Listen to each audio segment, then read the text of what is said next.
Welcome to middle education. लीजिए students, finally अब मैं एट डेट अभ्यास पुस्तिका का फुल सॉल्यूशन लेकर के आ चुका हूं। आप सबको बुक मिल गया ना? अब टेंशन क्यों ले रहे हो? मिडिल एजुकेशन भी आपके साथ है। यहाँ पर जो आंसर दूंगा 100% सही और जेन्युइन देने वाला हूं। चलिए पेज ओपन करते हैं। मैं आपको बता देता हूं, वर्ष 2022-23 की जो नई पुस्तक आई है उसी का सोल्यूशन देने वाला हूं। कोई ओल्ड नहीं है। जितने भी क्वेश्चन इसमें चेंज हुए होंगे, एक एक चीज को बहुत अच्छे से कवर करने वाले हैं। देखिए, जैसे मैं पेज पलटाता हूं तो यहाँ पर स्पष्ट रूप से लिखा है एड्रेट बरक बुक प्रश्नोत्तर पुस्तिका कक्षा 8वीं के विज्ञान का है। तो फिर हम चलो विज्ञान से शुरुआत करते हैं भाई। ठीक है, देखो आपके विज्ञान में कई सारे चैप्टर्स हैं। यहाँ पर आप चैप्टर का नाम देख सकते हैं, लेकिन सबसे पहले हम डिस्कस करने वाले हैं चैप्टर नंबर 1, फसल उत्पादन एवं प्रबंधन। आपको पता होना चाहिए यार कि आपके पाठ्यक्रम जो फसल उत्पादन एवं प्रबंधन है, तो ये क्यों है, इसका मतलब क्या होता है। देखो यहां पे लिखा है फसल उत्पादन, इसका मतलब होता है फसल को उगाना। तो ये चीज बोलोगे तो मुझे पता है, कोई नई बात तुमने नहीं बताया है, तो डोंट वरी, आगे नई बात मिलेगी ना। एंड प्रबंधन का मतलब होता है फसल को तुमने उत्पादित कर लिया, अब इसको प्रबंधित कैसे करोगे, इसे सुरक्षित कैसे रखोगे, इसके बारे में इस पाठ में बताया है। देखो बहुत सारे स्टूडेंट जो पढ़ाई करते हैं वो किसान हैं, और किसान नहीं भी हो तो कोई दिक्कत नहीं, नॉलेज के लिए एक एक चीज आपको पढ़ना चाहिए। तो देखो स्टूडेंट्स, यहां से हमारे अति लघु उत्तरीय प्रश्न स्टार्ट होते हैं। बढ़िया सेशन को एंजॉय करेंगे, आराम से पढ़ेंगे, रिलैक्स होकर पढ़ेंगे, एक एक चीज को अच्छे से समझने का प्रयास भी करेंगे। देखो प्रश्न क्रमांक 1 कह रहा है, फसल का वर्गीकरण किस आधार पर किया जाता है। तो सिंपल सा, फसल का वर्गीकरण हम उसके समय के आधार पर, ताप के आधार पर, आर्द्रता के आधार पर करते हैं। उसको बांटते हैं यार कि वर्षा ऋतु में कौन सी फसल हमें लगानी चाहिए। भाई सिंपल से यार, जिस फसल को ज्यादा पानी चाहिए उसी को हम वर्षा ऋतु में लगाएंगे, जिसको कम पानी चाहिए उसे वर्षा ऋतु में कभी नहीं लगाएंगे। एंड आगे लिखा है, प्रत्येक वर्ग का नाम लिख करके दो दो एग्जाम्पल दीजिए। तो देखो आंसर आपको करना है, फसल का वर्गीकरण ताप, आर्द्रता और वर्षा के आधार पर किया जाता है। ध्यान देना, कहीं फसल को बांटेंगे तो इन्हीं के आधार पर बांटते हैं, और हमारे पूर्वज जो बांट करके चले गए वो इन्हीं के आधार पर बांटे हैं। आगे देख लीजिए, फसल दो प्रकार के होते हैं, पहला खरीफ और दूसरा रबी की फसल। अभी यदि आप गांव से बिलोंग कर रहे हो तो देख रहे होगे धान की कटाई चालू है, धान की गहाई भी चालू है। लेकिन जैसे ही धान का कटाई हो जाएगा, खेत खाली होगा, तो हम गेहूं की बुआई स्टार्ट कर देंगे। इनफैक्ट बहुत सारी जगह तो हो भी गई होगी। ठीक है, तो धान को हम बोलते हैं खरीफ की फसल, और गेहूं को बोलते हैं रबी की फसल। अब बोलोगे साहब हम इसे कैसे याद रखें, तो देखो रबी की फसल की परिभाषा क्या होती है, वे फसल जो अक्टूबर नवंबर में बोई जाती है। अभी क्या चल रहा है, नवंबर चल रहा है जब मैं वीडियो शूट कर रहा हूं, तो वे फसल जो अक्टूबर नवंबर में बोई जाती है और मार्च अप्रैल में काटी जाती है, उसे हम रबी फसल कहते हैं। याद कैसे करोगे, देखना यहां पर मैं लिख रहा हूं स्पष्ट रूप से। अच्छा यहां पर लिख देता हूं अक्टूबर, क्या लिखा हुआ है, अक्टूबर, अंतिम में क्या है भाई, बर। तो बर को उल्टा करो तो रब हो जाएगा, बर का उल्टा रब हो जाएगा, तो रब मतलब रबी की फसल। देखो रब मतलब सिर्फ मात्रा चढ़ा दो, रब मतलब रबी फसल। तो ध्यान रखना, वे फसल जो अक्टूबर नवंबर में बोई जाती है, तो अक्टूबर, अंतिम में देखो क्या है, बर, तो बर को उल्टा करो तो रब हो जाएगा, तो रब में मात्रा चढ़ा दो, अब बन गया रबी। बन गया ना परिभाषा, याद हो गया ना। तो वे फसल जो अक्टूबर नवंबर में बोई जाती है और मार्च अप्रैल में काटी जाती है उसे रबी की फसलें, और जो जून जुलाई में बोई जाती है और सितंबर अक्टूबर में काटी जाती है उसे खरीफ की फसलें। वेरी सिंपल, एक याद हो गया तो दूसरा आपसे डेफिनेशन बन ही जाएगा। बहुत सारे स्टूडेंट्स के मन में कंफ्यूजन होता है, इसलिए मैंने आपको यहां पर बता दिया। आगे देख लेते हैं प्रश्न क्रमांक 2, खरपतवार फसलों को किस प्रकार नुकसान पहुंचाते हैं। आखिरकार खरपतवार होते क्या है। अरे सिंपल सा वही कचरा यार, जो पौधे की ग्रोथ को रोकता है, पौधे को बढ़ने ही नहीं देता, उसी को खरपतवार कहते हैं। जिसको नष्ट करने के लिए हम वेरियस प्रकार की दवाइयां डालते हैं। देखते होंगे कि हम दवाई ले गए और फुस फुस फुस फुस छिड़क रहे हैं पूरे खेत में, तो वही तो खरपतवार है। तो खरपतवार फसल को ग्रोथ नहीं करने देते। जो हम पानी डालते हैं ना, तो आधी से अधिक पानी तो कोई खरपतवार खा जाते हैं, बेचारे पौधे को पानी नहीं मिलता। देखो पौधा बेचारा गरीब बैठा रहता है, खरपतवार आए स्ट्रांग, अरे मजबूत सा, जैसे मैंने पानी डाला, पानी भी रख दे, तो पानी बेचारा छीन लिया, हमारा पौधा ऐसे ही रह गया। ठीक, इसके अलावा जैसे हम खाद डाले पौधे पे, तो खाद पौधे को देते हैं, लेकिन बढ़ता खरपतवार है, इतने तेज गति से बढ़ता है कि क्या बताऊं, मतलब पौधे कुछ लेने नहीं देता। अरे सिंपल सर, जैसे आप अपने घर के बड़े भाई हो गए, एक छोटा भाई हो गया, ठीक है, जैसे मम्मी ने छोटे भाई खाना दिया कि ले बेटा तू बिस्किट खा ले, मम्मी गई भागी वहां से कमरे से, तो तुमने मारा 2 लपेड़ा खींच के छोटे भाई को, उससे बिस्किट छिड़ा लिया, तो वही तुम खरपतवार हो भाई, तुमको हटाना है, तुमको नष्ट करना है, तो तुमको क्या करेंगे, हम भगा देंगे, यहां से निकल ले बेटा टाइम से, वही खरपतवार को नष्ट करने के लिए। तो इसका आंसर क्या लिखोगे, खरपतवार जल, पोषक, जगह और प्रकाश की स्पर्धा कर फसल की वृद्धि पर प्रभाव डालते हैं। बस इतना लिख देना, ठीक है। आगे देखते हैं प्रश्न क्रमांक 3। तीसरा नंबर कहता है मिट्टी में रहने वाले केचुए, केचुए तो मिट्टी में रहते हैं, सबको पता है, एवं सूक्ष्म जीव को किसान का मित्र क्यों कहा जाता है। एक चीज मैं आपको बता देता हूं, किसान का मित्र पता है कौन है, बैल नहीं है, ना तो आपका वो है घोड़ा गाड़ी, ये सब किसान के मित्र नहीं है, किसान के मित्र केचुए हैं।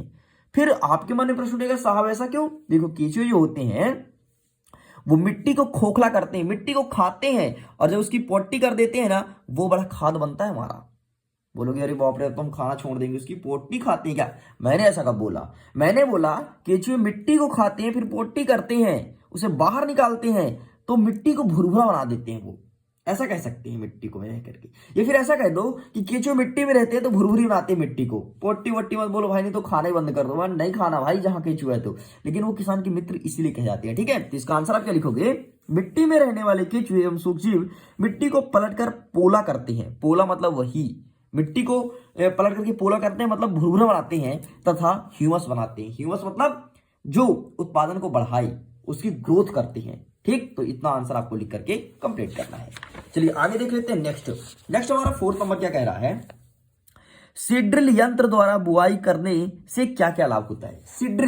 सीड्रिल पता है क्या होता है, अरे वही ट्रैक्टर या ट्रैक्टर के पीछे जो नहीं लगा रहता है, जिसे कल्टीवेटर बोलते हो, जो जुताई करता है और बीज भी डालता है, अरे बड़ा होल सा रहता है ऐसे, रुको इसको मैं निकाल के दिखाता हूँ, हाँ ये होल सा रहेगा, यहाँ पर हम बीज डालेंगे तो बीज बहुत अच्छे तरीके से लाइन से बढ़िया रखते जाएगा, उसी को तो सीड्रिल कहते हैं, ठीक है। तो यहाँ पर बोला है सीड्रिल यंत्र द्वारा बुआई करने से क्या क्या लाभ है। तो पहला लाभ, बीज में समान दूरी एवं गहराई बनी रहती है, दूरी फिक्स रहती है भाई सीड्रिल के थ्रू, कि इतनी दूरी पर एक बीज है तो यहां पर एक बीज रहेगा, ऐसा नहीं है कि एक बीज यहां पे एक बीज यहां पे, ऐसा नहीं, ग्रोथ नहीं होता, ठीक है, वो क्रमशः रहता है, ठीक। और गहराई बराबर बनी रहती है, अगर सपोज करो कि इतने गहराई पर मैंने बीज डाला, तो सीड्रिल में इतने गहराई पर बीज डलेगा, ऐसा नहीं कि कहीं ऊपर आ जाए तो कहीं नीचे आ जाए तो चिड़िया उठा के ले जाए बीज, ऐसा नहीं होना, ठीक है। सेकंड नंबर, बुआई के बाद बीज मिट्टी ढक जाता है, और जैसे बीज अंदर गया तो ऊपर आ जाता है मिट्टी, तो बीज नीचे दब गया, और नीचे दब गया तो बढ़िया उसे पोषक तत्व मिला, बढ़िया ग्रोथ किया, फिर देखो क्या बढ़िया अनाज लहलहाते खेत में, अरे भाई कतई जहर बहुत ही अच्छे लगते हैं।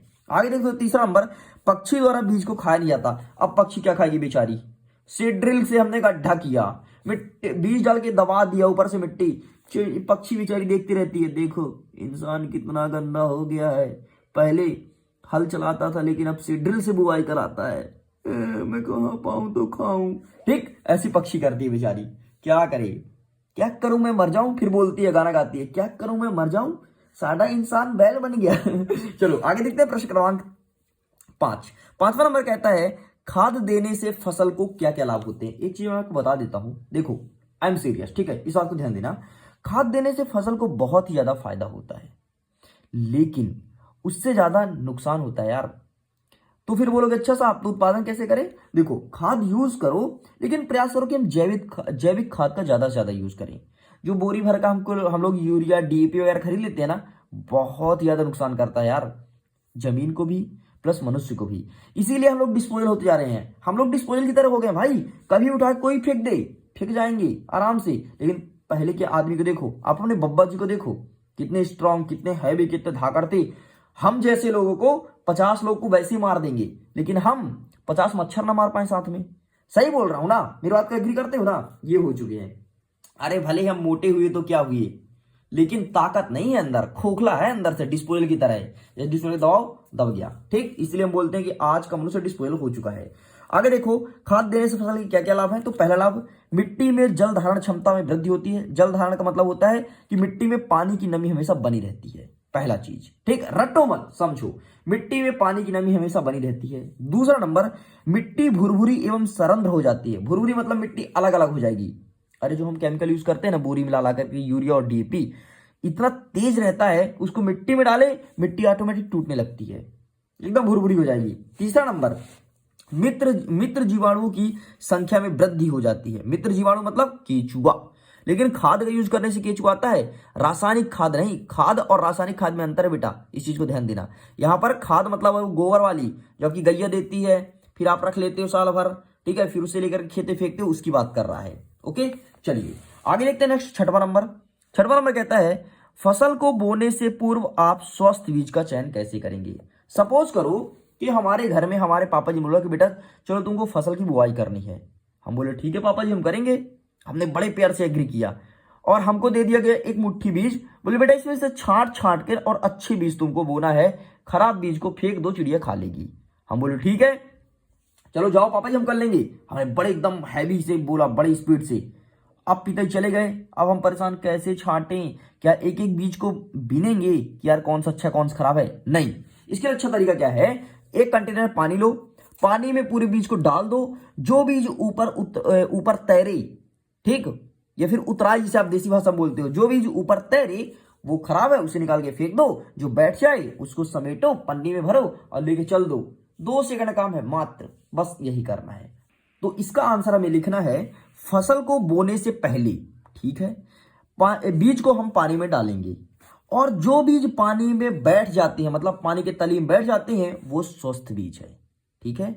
और अगर जो तैरते रह जाते हैं वो खोखले बीज होते हैं और उन्हें हमें फेंक देना है, उन्हें नहीं बोना है। उन्हें बुआई करेंगे तो हमें कुछ नहीं मिलना, ठीक है। इसमें तेरा घाटा, बीज का कुछ नहीं जाता, वो वाला सिस्टम हो जाएगा। ओके, चलिए आगे देखते हैं प्रश्न क्रमांक 7। 7वां नंबर कहता है फसल के भंडारण से पूर्व धूप में सुखाना क्या आवश्यक है। देखो प्रश्न समझो, प्रश्न का कहना है कि फसल को भंडारण मतलब फसल को सुरक्षित रखने से पहले उसे धूप में क्यों सुखाना चाहिए। आप देखे होंगे, यदि आप बाकी किसान हो तो, दिल से किसान हो तो देखते हो कि फसल को जब हम सुखाते हैं तो फसल का वेटेज कम होता है, तो फसल को सुखा लेना चाहिए। कभी भी ऐसे मत भर देना कि यार हम धान ले आए हैं चलो काट के गहाई भी करवा लिए और ला करके टैंकर में भर दें, नहीं, वो आपका धान खराब हो जाएगा। क्यों? क्योंकि फसल में नमी बनी रहती है और नमी रहेगी तो लगेंगे कीड़े, और कीड़े लगेंगे तो धीरे धीरे धीरे धीरे फसल खराब हो जाएगा। 1 साल बाद आप देखोगे फसल को, अरे राम राम कुछ ना बचा, पूरा फसल खराब हो जाएगा। इसलिए फसल को जब भंडारण करो, स्टॉक करके रखो, तो उसे बहुत अच्छे से सुखा लो। अरे भैया 4 दिन के बदले उसे 6 दिन सुखाओ तो आपका फसल एकदम कड़ाका रहेगा। देखते होगे ना बहुत लोग, बहुत से बड़े बड़े किसान, छोटे किसान स्टॉक कर लेते हैं कि यार कि अगले साल खाने काम आएगा, ठीक। तो ये रीजन है, फसल जब सुखाओगे तभी अगले साल खा पाओगे, नहीं तो अगले दिन ना खा पाओगे, ठीक। तो इसका आंसर आप लिखेंगे फसल के भंडारण में रखने से पहले धूप में सुखाना अत्यंत आवश्यक है, क्योंकि ताजा फसल में नमी की मात्रा अधिक होती है। यदि फसल के दाने को सुखाए बिना भंडारित किया जाए तो उनके खराब होने अथवा जीवों द्वारा आक्रमण से वे अंकुर के लिए अनुपयोगी हो जाते हैं। बस इतना आंसर लिख करके कंप्लीट करना है। हो सकता है ये जो आंसर लिखा है ना, ये भाषा आपको कठिन लगता हो, क्या करोगे यार, आपको ऑफिशियल लैंग्वेज लिखना पड़ेगा, लेकिन टेंशन क्यों, मिडिल एजुकेशन आपको समझा रहा है ना, तो यहां पर लिख दो ऑफिशियल, बाकी समझ लो देसी भाषा में, ताकि आपको याद हो जाए और ऐसा समझो कि दूसरे को भी समझा सको। अच्छा, आपको यदि समझ में ना आ रहा हो तो कमेंट सेक्शन में लिख दो। देखो अभी तक शेयर नहीं किया, बहुत कम स्टूडेंट्स देख रहे हैं, और लाइक्स तो यार बार बार बोलना पड़ता है, एग्जाम के टाइम से बोलो, एग्जाम के बाद भी बोलो कि शेयर कर दो ना, तो प्लीज कर दो ना। अगेन बोल दिया हूं, कितने सारे दोस्तों ना के रखे हो, 50-50 दोस्त हैं आपके पास, लेकिन शेयर एक को नहीं करना, कर दो, सभी को प्रॉफिट मिलेगा। इसके साथ साथ मिडिल एजुकेशन में मोटिवेशन मिलेगा, मोटिवेशन मिलेगा, next chapter next chapter next chapter, धीरे धीरे धीरे धीरे आपका पूरा का पूरा एट में कंप्लीट करा दूंगा, एकदम आसान भाषा में। ओके, चलिए आगे देखते हैं 8वां नंबर, उर्वरक और खाद में क्या अंतर है लिखिए। देखो अगर शेयर कर दोगे ना वीडियो, ठीक है, एग्जाम टाइम पे नहीं किए, कंपटीशन था कि यार उसके अच्छे परसेंटेज ना जाए, लेकिन अभी कर दो, अभी कोई कंपटीशन नहीं है, सभी को प्रॉफिट मिल रहा है। ओके, अब देखो नेक्स्ट क्वेश्चन, उर्वरक और खाद में क्या अंतर है लिखिए। उर्वरक क्या होता है और खाद क्या होता है। उर्वरक सिंपल सा जो रासायनिक होता है, जिसमें केमिकल का यूज होता है, जो हम बोरी भर भर खरीद लाते हैं, 15 बोरी उर्वरक मेरे यहाँ भेज देना भैया दुकान वाले, वो है उर्वरक। खाद जो गाय के गोबर से बनता है, बैल के गोबर से बनता है, भैंस के गोबर से बनता है, उसे कहते हैं खाद। आप कमेंट सेक्शन में लिख कर बताओ कि आपको उर्वरक ज्यादा अच्छा लगता है कि खाद ज्यादा अच्छा लगता है। अब बोलोगे अच्छा लगता है क्या मतलब, क्या मैं खा के देखा हूं क्या? अरे खा के देखियो नहीं भैया, आप तो चैप्टर पढ़े हो ना, इसलिए मैं पूछा हूं। नहीं, अभी कमेंट सेक्शन में लिखो, अच्छा साहब मैंने तो खा के देखा, मुझे उर्वरक ज्यादा मीठा लगा खाद से अच्छा, ठीक है। कोई बच्चा लिख रहा है उसे नीचे, अच्छा अच्छा तुमने उर्वरक खाया, मुझे तो खाद ज्यादा अच्छा लगा। तो ऐसा मैं नहीं बोल रहा हूं, बस आपको अपने अनुभव के अकॉर्डिंग, आपके घर में खेती होती है तो आपको बताना है कि कौन सा ज्यादा अच्छा होता है। ठीक है, अब देखो उर्वरक आपको लिखना है कि यह मानव निर्मित होता है और खाद जो होता है प्राकृतिक पदार्थ है। मतलब ये गाय गोबर से बनता है, हम गाय को जबरदस्ती नहीं बोलते ये गाय तू गोबर कर मैं खाद बनाऊंगा, ऐसा कभी किसी ने बोला नहीं ना। और लेकिन ये मानव निर्मित होता है, मनुष्य जितने बोरी चाहे उतना बोरी बना ले। आगे देखो सेकंड नंबर, उर्वरक का उत्पादन फैक्ट्री में होता है, इसके लिए फैक्ट्री बना होता है, लेकिन खाद खेत में बनाई जाती है। खाद जो होता है वो खेत में बनाते हैं। कैसे? गाय के गोबर लिए खेत में डाल दिए, खेत में डालने के बाद इसमें केचुए छोड़ दिए। अरे बहुत सारे लोग केचुआ खरीदते हैं भाई बरसात के टाइम पे, इसमें छोड़ दिए केचुए, आपके खाद को भुरभुरी बनाया, एक नंबर खाया और एक नंबर पोटी किया, इतना मस्त खाद बनाया कि क्या खेती लायक बन गया। फिर देखो फसल। थर्ड नंबर लिखोगे, उर्वरक से मिट्टी को ह्यूमस प्राप्त नहीं होता है, लेकिन खाद से मिट्टी को ह्यूमस की प्राप्ति होती है। एक चीज आपको बता देता हूं, फसल उत्पादन के लिए ह्यूमस अत्यंत आवश्यक है। बहुत ज्यादा हिंदी बोल दिया। फसल के लिए ह्यूमस अत्यंत आवश्यक है। ऐसा क्यों? क्योंकि मिट्टी में ग्रोथ आता है तो केवल और केवल ह्यूमस, और ह्यूमस कुछ नया चीज नहीं है यार, छोटे छोटे जीवाणु कीड़े मकोड़े ये सब ह्यूमस कहलाते हैं। ह्यूमस कोई वो नहीं कह रही यार ह्यूमस हनुमान जी का आशीर्वाद हनुमान जी ने दे दिया, ऐसा कुछ नहीं है। ठीक, ह्यूमस वही है, छोटे छोटे कीड़े मकोड़े ये सब ह्यूमस कहलाते हैं। चलिए आगे देख लेते हैं। नेक्स्ट हमारा क्वेश्चन क्या कहता है, दीर्घ उत्तरीय प्रश्न, प्रश्न क्रमांक 9।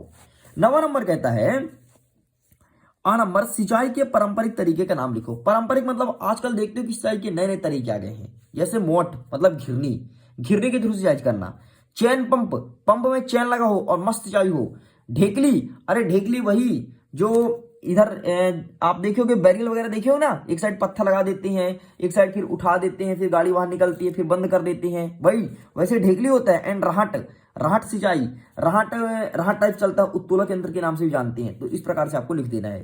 ठीक, मोटली, चेन पंप, ढेकली और राहट, बस। ठीक है, ढेकली लिखना भाई, ढोसली मत लिखना, ढोस दी, ठीक है, ऐसा मत लिखना। आगे देखो प्रश्न क्रमांक 9 का 12 नंबर, जल की कमी वाले क्षेत्र में सिंचाई किस विधि से किया जाता है, विधि का नाम बताओ।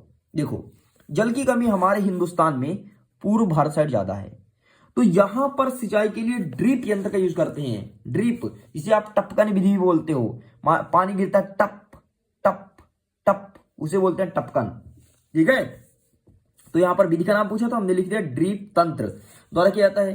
फिर बोला विधि का चित्र बनाओ, तो लो भैया हमने चित्र बना दिया। ये देखो, ये हमने बनाया है, प्रयास किया हूं कि अच्छा बने, लेकिन देख लो ये हमने पौधे लगा दिया, ये बीच में टपकन विधि से पाइप डाल दिया और देखो सिंचाई हो रहा है, इसके जड़ में पानी गिर रहा है, टप टप टप टप। मुझे सुनाई दे रहा भाई, टप टप, आपको दे रहा है क्या?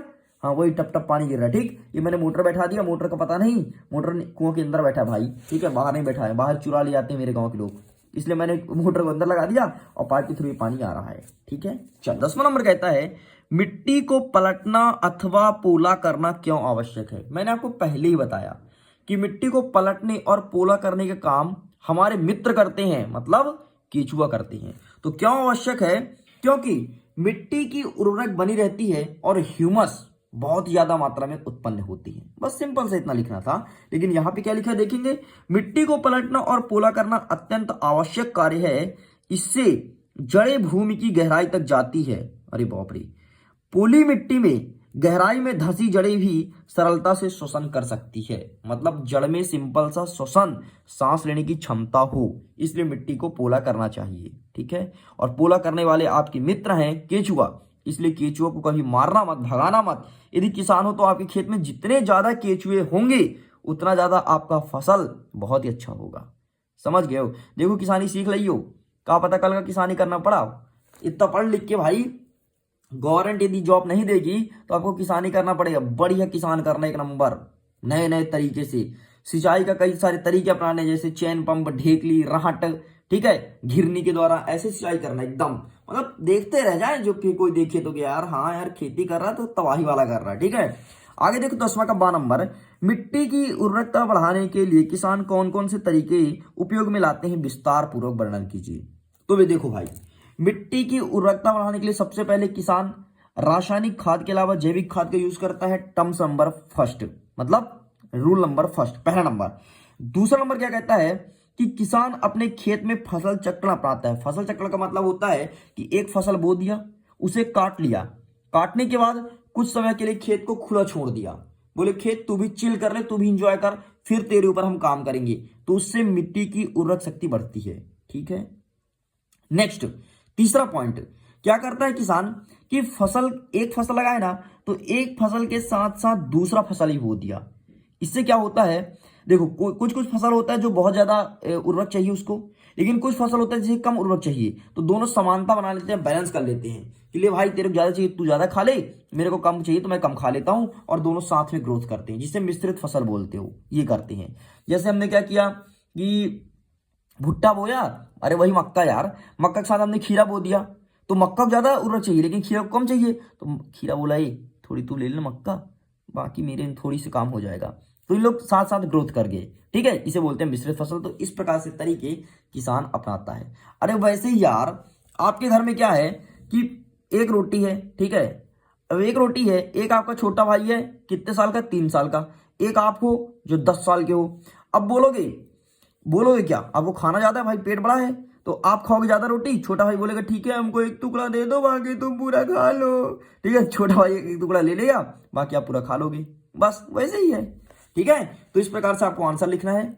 मिट्टी की उर्वरकता बढ़ाने के लिए हमें उर्वरक के स्थान पर जैविक खाद का उपयोग करना चाहिए, अथवा 2 फसल के बीच में खेत को कुछ समय के लिए बिना कुछ उगाए छोड़ देना चाहिए। मतलब अब ये नहीं कि खेत हमारा है तो मतलब लगे हैं खेती करने में, ऐसा नहीं कर रहा है। ठीक है, आगे देखो, रासायनिक खाद के स्थान पर जैविक खाद का उपयोग करना चाहिए एवं फसल चक्रण को अपनाना चाहिए। बस इतना आंसर लिख करके कंप्लीट करना है। तो इस प्रकार से स्टूडेंट्स आपका चैप्टर नंबर 1, चैप्टर का नाम था फसल उत्पादन एवं प्रबंधन, पूरा कंप्लीट होता है। मुझे उम्मीद है आपको वीडियो पसंद आया होगा। अगर वीडियो पसंद आया तो देखो अब तो एंड हो गया, तो वीडियो को लाइक कीजिए एंड अपने दोस्तों के साथ शेयर जरूर कीजिएगा। जल्द ही मिलता हूं सेकंड पार्ट में, जिसमें देखेंगे सूक्ष्म जीव मित्र एवं शत्रु, इसको कवर करेंगे। इसका आंसर रेडी है, बस कल इसका वीडियो आपको मिल जाएगा। अगर वीडियो पसंद आया तो जरूर बताएं कमेंट सेक्शन में लिख करके, ताकि मुझे मोटिवेशन मिले एंड जल्द ही मैं सेकंड पार्ट अपलोड करूं।